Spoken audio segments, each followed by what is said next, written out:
Hello everyone, this is Resi-Bio. I just want to do a quick little video today. I was looking on the channel, I was going through the playlist of all the different playlists I've got within the channel, and I noticed there isn't a playlist for Resident Evil Code Veronica. And it kind of made me sad. Because, I'll be honest, it's one of my favourite games of all time. I absolutely love it. Sometimes it gets unfairly criticised. I'm not kind of sure why.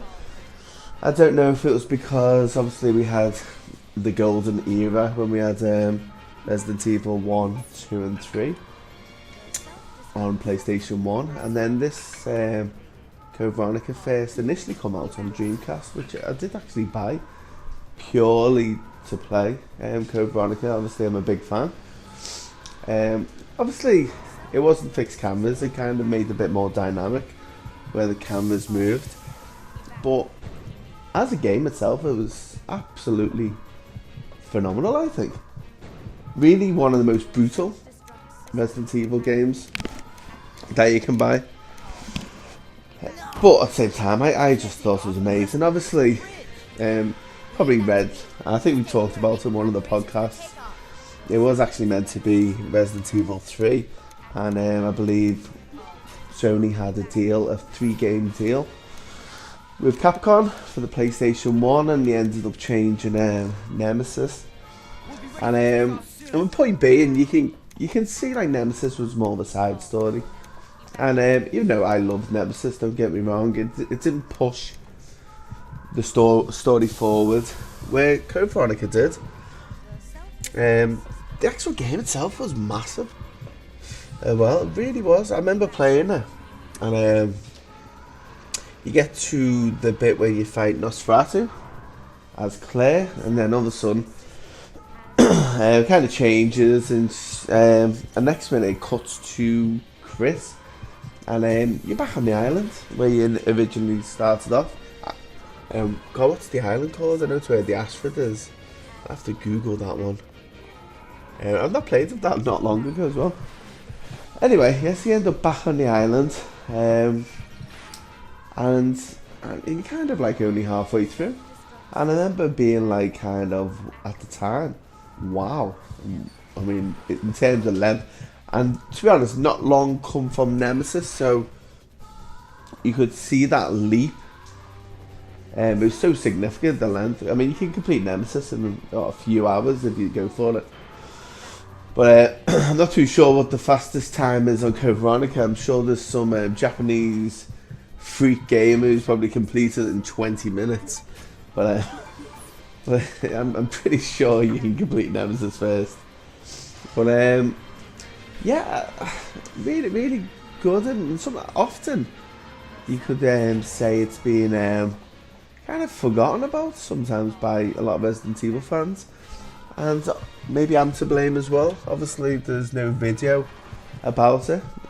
At the moment I'm kind of streaming all my games on PlayStation 4, so I haven't really got that opportunity at the moment. I have got it on the PlayStation 3.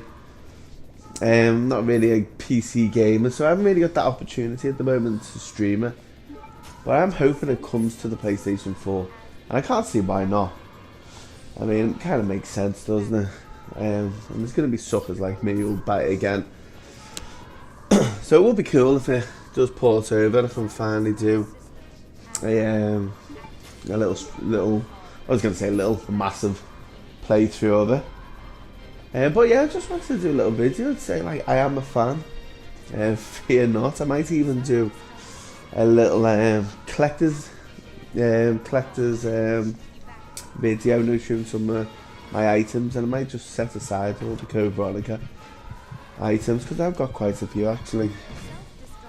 Highlights in the game, let me think. I remember the first Tyrant fight. When I first played it, it was so brutal. I think I was running on 2 save points at that point.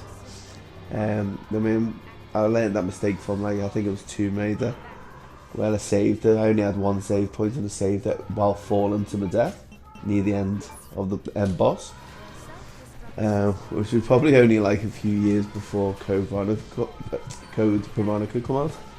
So at that point when Code Veronica, I always kind of ran at least 2 save throughs, or 2 save files, and I remember I got to the Tyrant, and he just kicked me ass, and I just did not have the ammo, the health. I was just totally underprepared, and I found myself going back, I think probably about half an hour, just to look for a bit more ammo, just to save, you know, like the half an hour that I got to the ship, to the plane, sorry.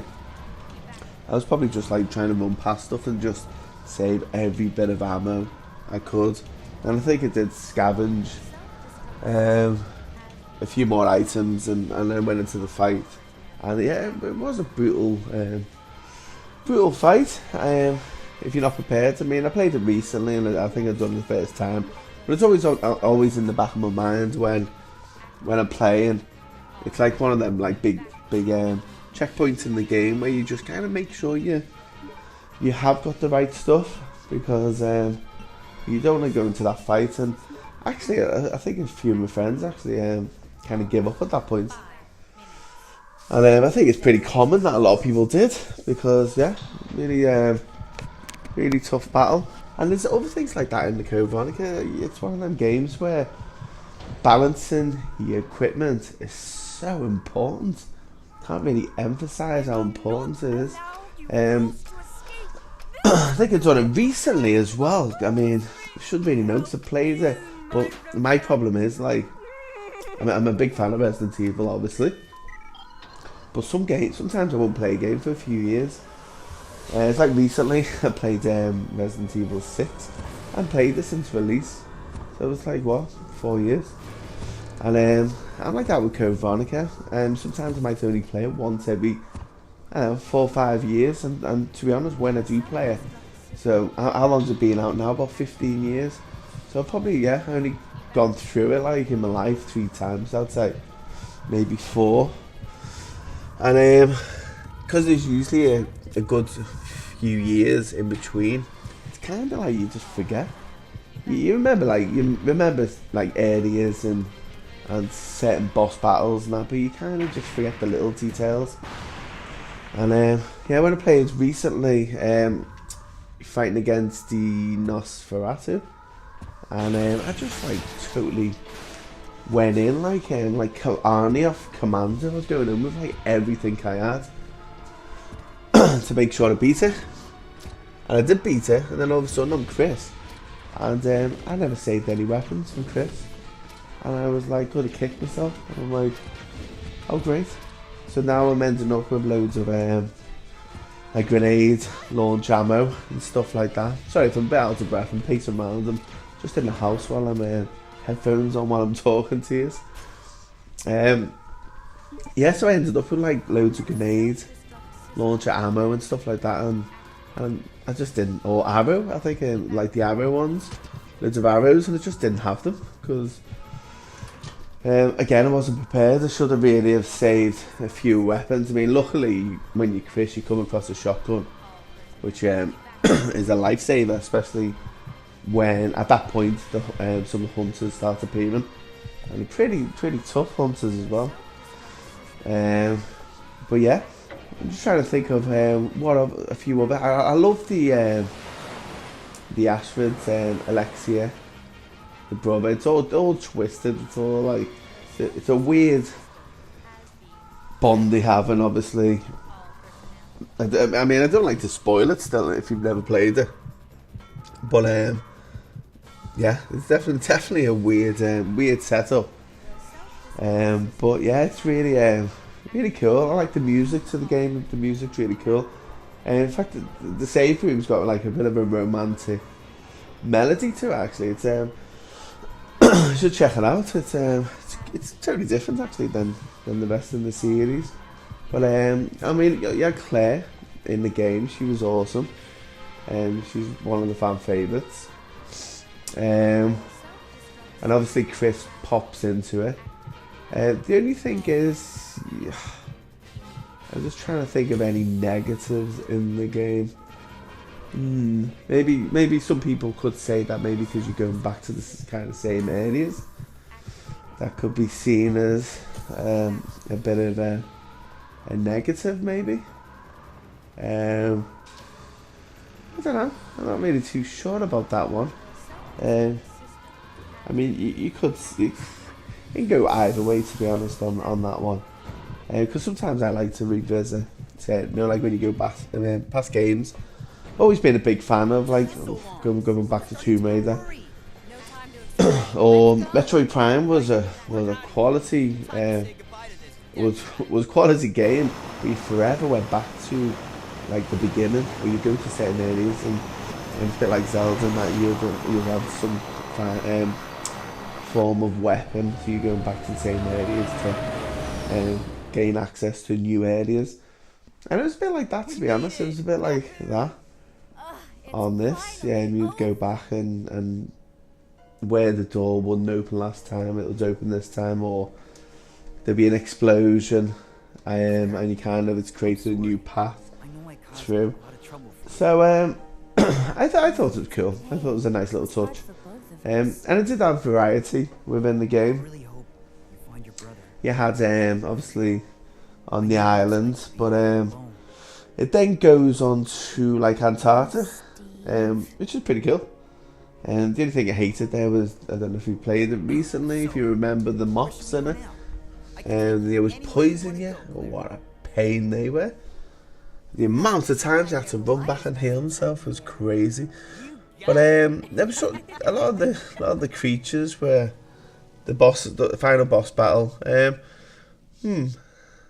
was okay. It wasn't the best, but I mean, like, I think Nosferatu is one of my favourite ones because it just looks amazing. I love the first scene when you just go in and you like over his cell, and you peek down on him and he's sitting there, and then you kind of realise he can just let himself out whenever he wants, which is quite disturbing.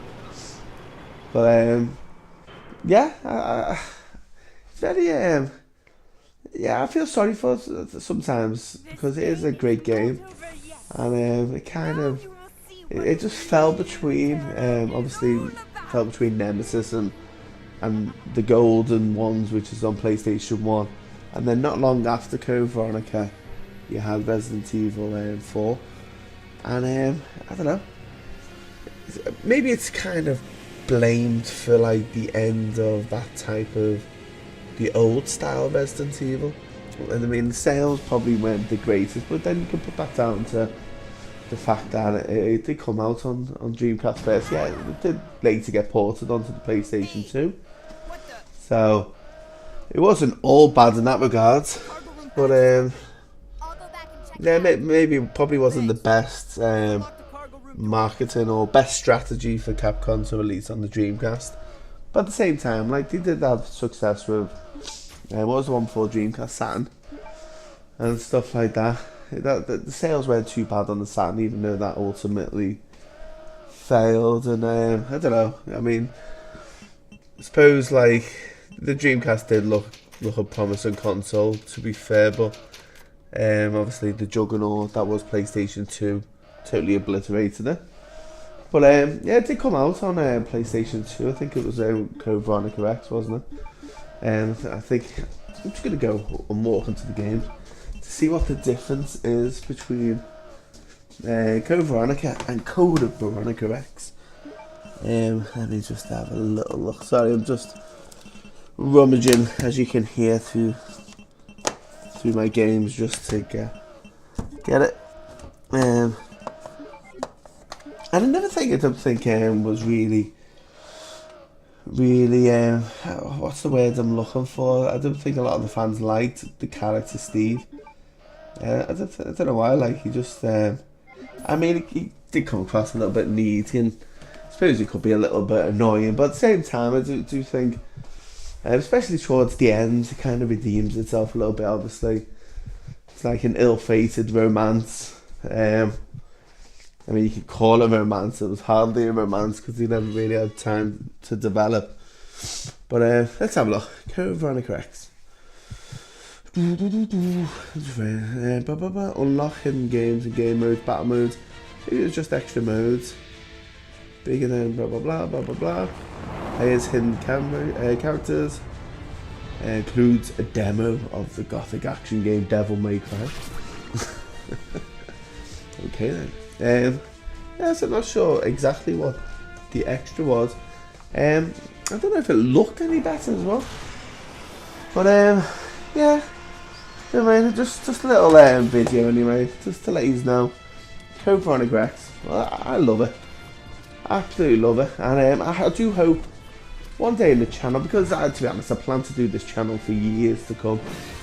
So I mean, there's probably over like Resident Evil 2 hasn't had much love on my channel, but I'll be honest, at the moment I'm really pushing towards Resident Evil 7. It's a new game coming out, and it's the one that's really lighting the fire at the moment when it comes to Resident Evil.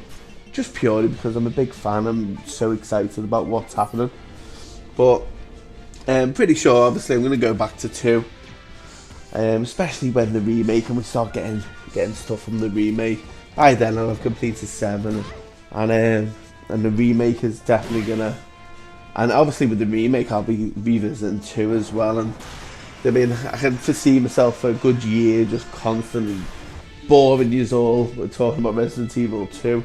But I do hope at some point Code Veronica comes to the PlayStation 4, and I can do like a little playthrough and just talk about it as I go along, and it'd just be nice, really.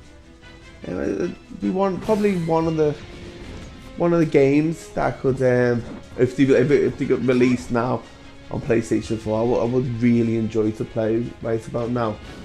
I could just go up, do our videos and split and take my time and just enjoy the game. It would be definitely fun. But yeah, tell me what you think about Code Veronica. He's all big fans like me. How do you feel about that? And also any negatives, what you think about the game. It's always good to hear from you. And hopefully, I mean, this year we've had Resident Evil 4, 5, 6 come out on the PlayStation 4. So it would be great if they kind of continue that next year, and maybe we can get some PlayStation 1 backwards compatibility with Resident Evil 1, 2 and 3 Nemesis. And it would be pretty cool if we get to play Code Veronica X on the PlayStation 4. That way I'll be able to stream it, and gives me more content for the channel, and plus it would just be fun to go back and play them. Yeah, so my name's Resi, and I'll see you soon. I'm going to maybe try my best at some point break up the Resident Evil 7. I might do a little video just talking about Code Veronica and go into detail a bit more. Yeah, but I just wanted the playlist for Code Veronica, so I've got one. Thanks for watching, and I'll see you soon. Take care. Goodbye.